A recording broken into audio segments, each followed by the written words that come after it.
because you see some good talent out here. There's, obviously, you're in the mix of things right here. You got guys coming in from Albuquerque, coming in from Las Vegas, like Phoenix and Tempe. Like this whole area here, there's a lot of talent in this area.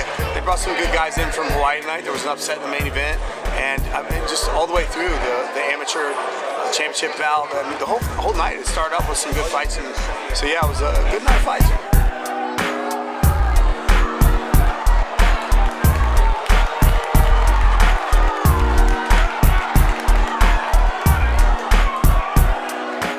It's so funny, man. People always ask you for an advice for like an up-and-coming fighter, young amateur, whatever. It's like I could write a book on the advice that I would give people, right? Like, it's like to put like a single statement out there, but it's like, you know, if you get involved in this sport, you have to have a passion for this thing. Like when I was young, it's like I gotta eat, drink, sleep, breathe. Like that's all I do is train MMA. You know, it's like that's it.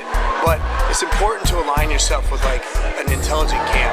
You know, a camp that has no egos, a camp where you're like, I don't want to say like treat this like a business, but you're making smart decisions throughout, good training partners, things of that nature, because if you align yourself with the right people, you can move in the right direction really quickly.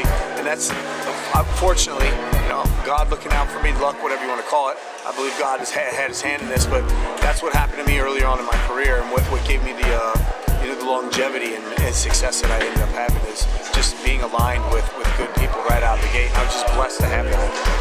You can see a difference in performance between schools. You know, like somebody that has a solid program, like you can tell like the adjustments that they're able to make in a fight, the way that they're able to like feint, set things up, and disguise what's coming in, things of that nature. When you're other schools, it's like they're just throwing techniques to throw techniques. It's just one example. There's tons of these kinds of things, but you can see these things early on, even when guys are amateurs, and it makes a big difference. Like as your career progresses, because you know you might get away with bad habits at the beginning of your career as an amateur, but you start facing better talent. It's just at some point in time you got to separate yourself from the pack.